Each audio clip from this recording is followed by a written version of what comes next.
Cool. Let's do SEO stuff. SEO stuff. What have you been working on at Clearscope lately? What's new in the Clearscope world?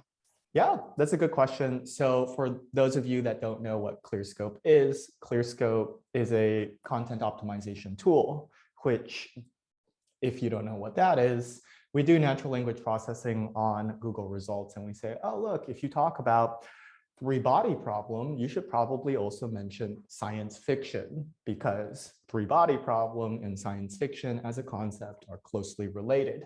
Google has evolved their algorithm to say, okay, well, three-body problem, if you talk about this as a concept and you don't say science fiction, we're going to raise our eyebrows and say, okay, are you really producing a great piece of content about this particular topic?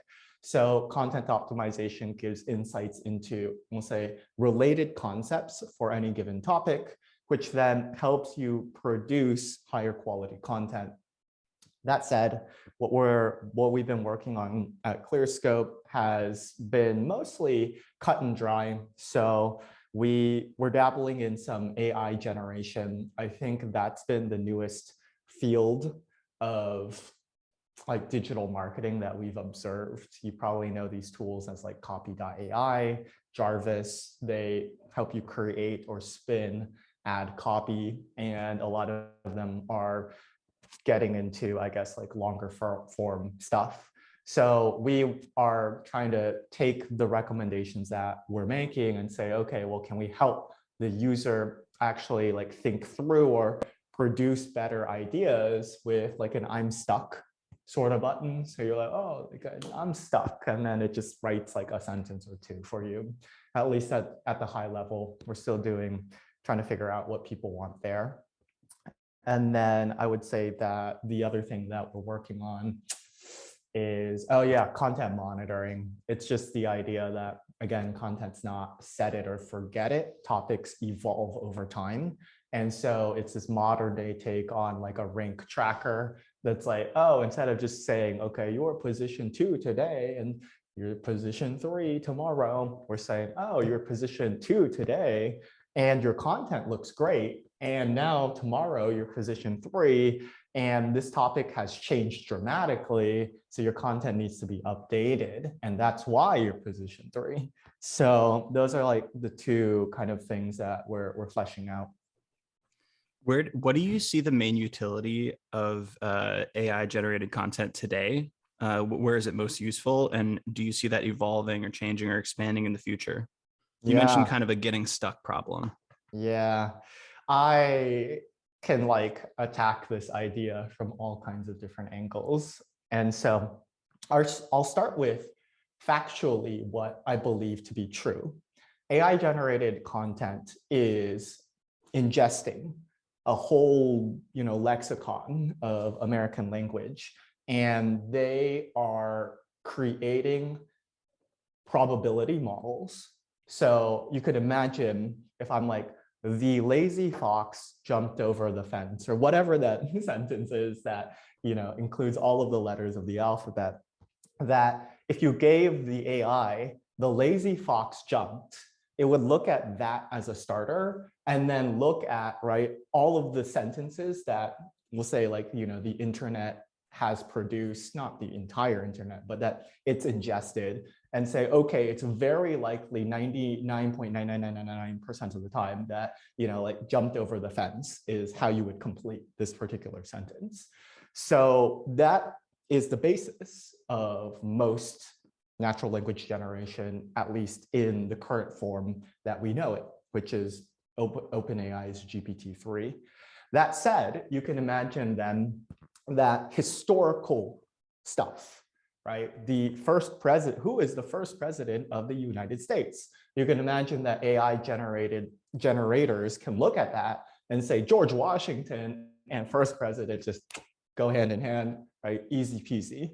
So the most practical application that I can name off the top of my head with this understanding of how natural language generation works is writing history, right? Writing facts. If you're like, how many legs does a dog have? It'll be like 4. If you're like, blah, who is this? Well, like whatever, any history, I think NLG is going to do it perfectly well. Now, what you see happening then is that, of course, you don't want everything to be the same sort of piece of content, which is why natural language generation tools are going to give you what's called a temperature. And a temperature allows you to basically say, okay, instead of always choosing what is the most highly probable thing to say, yeah, choose something a little bit off the cuff, right? And so you can adjust the temperature and you might start to see like, oh, okay, well, a dog has like 6 legs or something like that because, right, it's choosing from a more deviant like data set. So what we're seeing then, I think, is the what is definition, history, and factual content. I think is going to be completely just like, not completely, but for the most part, like outsourced to natural language generators, spinners, right? You can imagine product descriptions on e-commerce stuff, right? You can mad lib those in. You can imagine like really like just statistic-based current events, like, what's the price of Tesla or a market report on blah, right? It's just like natural language generation can fill those in.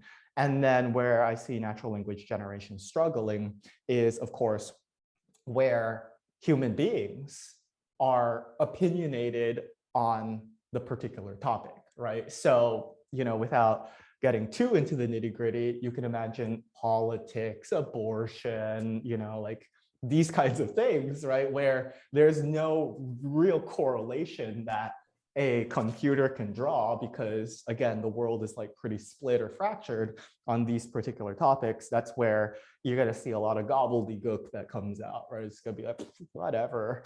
So I think in a nutshell, that's where I see this current state of natural language generation, right? It's really good at making coherent sentences based on facts. And the more that you deviate away from facts, or the longer the piece of content you're looking to create with a natural language generator, the crazier the outputs become. This is why you see copywriting like NLG tools focus on giving you like 150 characters or 150 words, because they know that they can generate with pretty good accuracy a tight set of 150 words. But once you start getting beyond that, the computer just starts kind of going a little rogue, and you don't know what you're gonna get. So that's cool. It's like it sounds like it's a convergence of kind of mainstream definitions and facts. And I'm almost sensing that you could use this as a sort of landmark for and when you should and could do thought leadership content, right? Because you mentioned all the political issues. There's different kind of like suitcase words like freedom or things like that nobody has like kind of a clean definition on. But then I was thinking too, it's like there's some things that are mainstream agreed upon, but maybe you don't agree with it, right? Like health foods. Maybe you type a sentence that's like, eat these healthy foods if you want to lose weight, and it says blueberries and something else, and you're like a keto guy. Right. So then maybe that's when you say, this is a landmark. This is something that I need to like position outside of like the mainstream SEO kind of wisdom and write a thought leadership piece. Do you find that there's going to be maybe some emergence of thought leadership through the AI stuff, like some bifurcation in these types of content, or how do you look at that? Yeah, that's a good question. So I believe that obviously Google has rapidly evolved the way that their algorithm works. And I'm seeing this idea of, we'll call it like SERP content similarity becoming an alarming concept in Google search. So you can imagine, right, back to your like best foods to eat to lose weight example, I think Google is looking at, right, or scanning all of the documents available to its data set and saying, okay, right, based on both domain authority, Healthline being a strong domain, and existing content performance, given that subject matter, Healthline doing really well across a lot of these different things. And we'll call it this like emerging concept of like SERP similarity, that it ranks and chooses a set of content to present to the user. So what I'm seeing then is that for certain topics, where again, like this is now back to the statement that you were saying, that the probability model, if everybody is close to agreeing that this concept, topic, or whatever is, this or that, or should be said in this way, then we're seeing close to all 10 results on Google all saying pretty much the same thing, and that's fine. But what you're starting to see is that Google is starting to get really good at being like, oh, for a sensitive topic, like there's very little correlation in what people believe to be true and what we think is right. So you're starting to see a very diverse set of topics being surfaced by the Google search results. That is to say that I do think what is old is new and what is new is old. And should you produce high quality thought leadership content, we're seeing that rank in Google search, right? Because usually thought leadership implies that you're not just jumping on the bandwagon and saying what everybody else is saying, right? You're saying, look, I'm seeing a future that I can see that is X, which is way different than what everybody else is saying or seeing right now. So again, for those more, say, controversial topics, we're starting to see like SERP similarity instead of 10 of 10 results all basically saying the same thing. Google saying, okay, depending on how divergent I believe this particular topic is being discussed by people currently, I'm going to introduce 1 to maybe 5 like pieces of content in the search engine results page that is speaking to, right, the potential like direction or confusion that a user could care about. So I believe that, thought leadership is actually now a very effective form of SEO, because when you do that, you're not competing against the domain authority and existing content performance of these like heavy weights. Right? You can imagine you're trying to get into, we'll say finance. Investopedia has what is the whatever financial term you want to say on complete lockdown, right? And what a lot of SEOs classically would do is be like, okay, well, we got to just build more backlinks and create more comprehensive content on what is a 401k. But, right, like Investopedia has that on lockdown. It's like, why try to do that when you could be spending your efforts producing something that's like, like 401k, and how Peter Thiel hacked it to, like make billions of dollars. And then, that's like really interesting. And that actually could make you rank for 401k because you're surfacing something that people care about, that again, the heavy hitters are not necessarily covering, which allows you to shortcut the Google search results.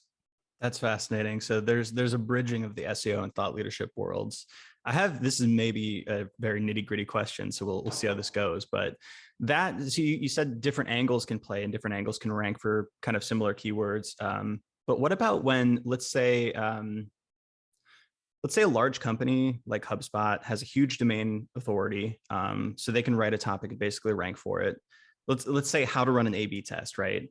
If they write that article, rank number 1, they may have inaccurate information, and there's going to be a bunch of copycats that kind of take their content and also write inaccurate information on how to run an A/B test. If you're coming in at like a lower domain rating and you have a different viewpoint, but the same keyword, it's kind of the same angle. It's just like there's some inaccuracies in this. Are you still playing that SEO game, or are you kind of like fully going into thought leadership and being like, this is everything that's wrong with the common wisdom of A/B testing? Again, that's pretty nitty gritty. It's super nitty gritty. Yeah, I think Google, in my opinion, is not there yet, right? I think Google is simply looking at like the intent that you're looking to service.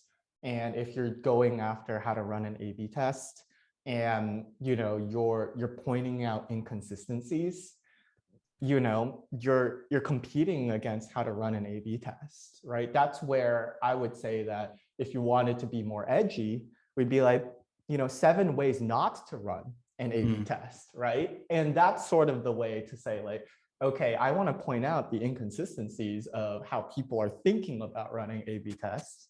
And maybe this piece of content works, right? And if we had, we'll call it infinite resources, we would totally say, yeah, let's write a piece of content that's strictly how to run an A/B test, by the books, kind of what everybody is saying currently.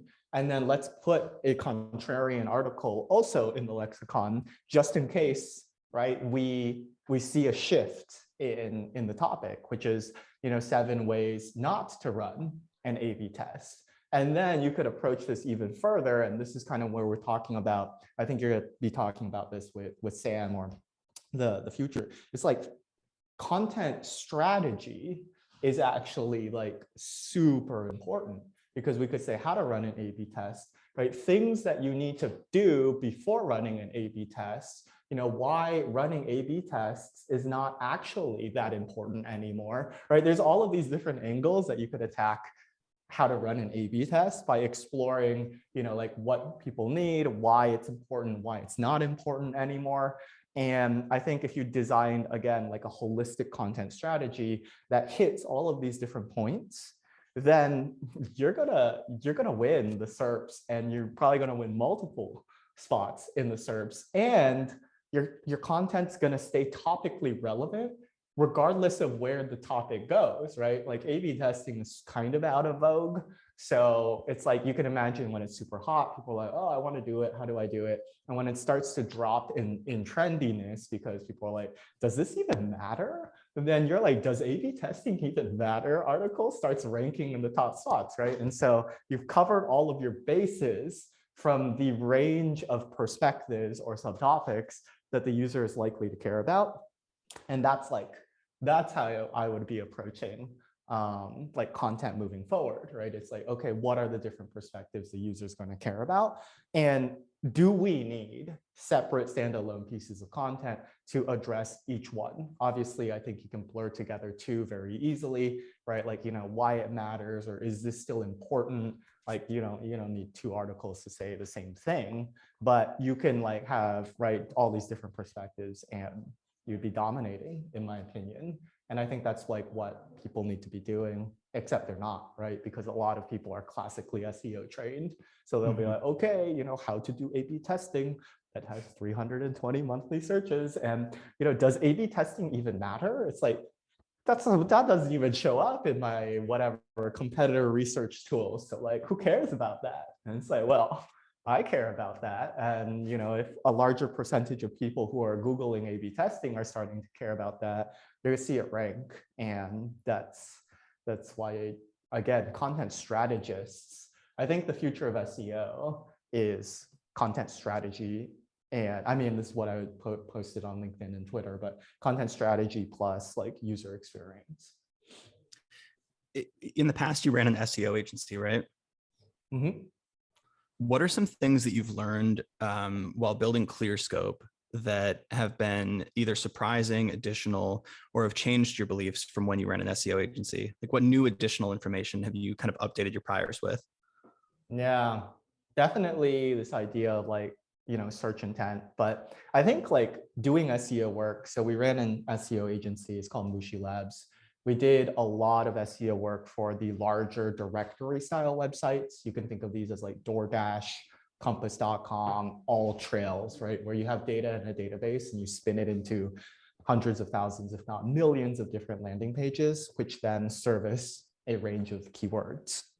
And that experience taught me very deeply that basically different searches deserve different stuff, right? It's like you can't take the same 200-step checklist, or we'll call it 10-step checklist, and take that and say, okay, I'm going to approach a directory listing of all of the trails in Joshua Tree and do the same thing with an article, right? It's just a completely different like set of requirements, which is to say that I think when you start viewing search as what does a search query actually deserve, or more importantly, what do people care about, right? If they're looking for trails in Joshua Tree, they want to know, if it's open, what other people are saying about it, the views that you're going to see like on it, how difficult it is, what's the elevation, height, and gain. And if they're reading a piece of content on, or not even reading a piece of, if they're searching for a topic like how to play guitar, they're not going to want an article, they want a video, right? And so that's sort of like the thing is people will run around and be like, oh, you need a video because that helps with SEO. And it's like, no, because for some topics that just helps them learn whatever they need to learn better.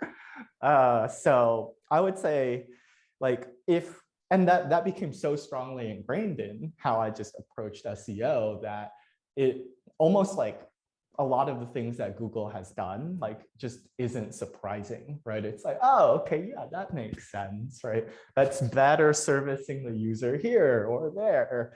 And, featured snippets, like, why do those exist? It's like those exist when, again, this is like more of a factual thing, right? When Google's model detects that 99% of the time or above, a dog has 4 legs, right? Like how many legs does a dog have? Google can just fill that in for you because it is extremely certain. Whereas, right, for like more divergent topics, they don't know, so you don't see a featured snippet, right? So all of that, I think, is what I've come to believe. We also saw like, backlinks lose some amount of relevance in Google search. And so I think those would be kind of just the main points. It's like, Google's getting really good at saying, okay, what does a user care about? And trying to serve that. But of course, it still has blind spots in the sense that you're going to have high domain authorities just getting the benefit of the doubt, and displacing them oftentimes feels like just like the roughest time. But that's just, like Google would rather, right, serve somebody something from a domain that it trusted than give you the benefit of the doubt, even though your piece of content is better, more comprehensive, more factually on point, because it doesn't know, right? Think of all of the other bad actors that are like, all right, best foods, and I'm going to weasel in my supplement or whatever. And it's like all of them are trying to do that. And Google's trying to defend more against that than it is trying to slot in, right? Like, oh, this piece of content is just phenomenal. And that's actually how we think about Clearscope as well, right? You have a list of terms that we recommend. And what we always say, and I think this is completely true, is the presence of one bad term is like 10 times worse than the presence of 5 amazing terms. Because you look at one bad term and you're like, wow, can I trust this anymore? And I think Google is doing exactly that, right? They're like, oh, okay, like if we serve one bad result, but people are gonna lose trust in our search. So we're gonna lean on the like very not like risky side and always serve like, relevant stuff. That's awesome. Super in-depth answer. We're coming up on time, but Yeah. did you have any kind of last words, anything else you wanted to talk about? Yeah, actually, this is something where I would love to know from you, from the attendees, like, what are people doing in digital marketing now? I feel like right up till COVID, there was kind of this constant stream of innovation happening with digital marketing, whether it be content optimization or, like ABM or whatever. But then COVID happened, and I feel like everyone either got tired or started working from home or started caring about other things. And I don't know like what people are doing anymore. I mean, I've been running around saying yes, like community-based marketing is, I think, a very important emerging concept, but would love to get your thoughts, maybe anybody here in the attendee, to kind of say like, oh, I've tried this and it was like working. And that's like interesting. I just haven't heard that in a long time. Like, oh, I tried something new and it's working.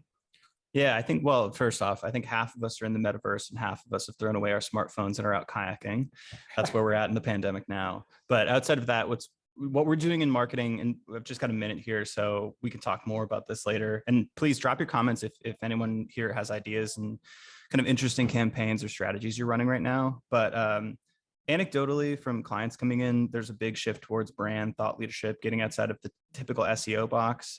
There's just high competition, high cost, kind of like low reward, especially if you're in a niche space. So we've seen that coming from clients, and for ourselves too. We're doing much less SEO focused content. That's why we're doing stuff like this. We're trying to build a community, build a universe, so to speak, in the same way that CXL did that with the conversion rate optimization, to build that association with very advanced kind of smart content marketing and SEO advice. So we're doing this, we're doing the podcast, we're repurposing that into blog posts, and attaching kind of SEO keywords to that with some hopes that we rank some of those, mainly long tail stuff. Yeah. And then we're repurposing all of that into essentially decentralized content marketing that we proliferate on Twitter and LinkedIn and Quora through all of our individual brands. So that's the main play. And part of it all is kind of account based. Like we want to reach the right people. We're an agency though, so it's obviously like, apples to oranges if we're talking about like what SaaS companies or e-commerce companies are doing now. But that's been the big focus for us, and we're seeing a lot of clients come in with kind of similar desires. Yeah, very cool. Well, I believe I'm at time, so we'll leave it at that. All right, awesome. Thank you so much, Bernard.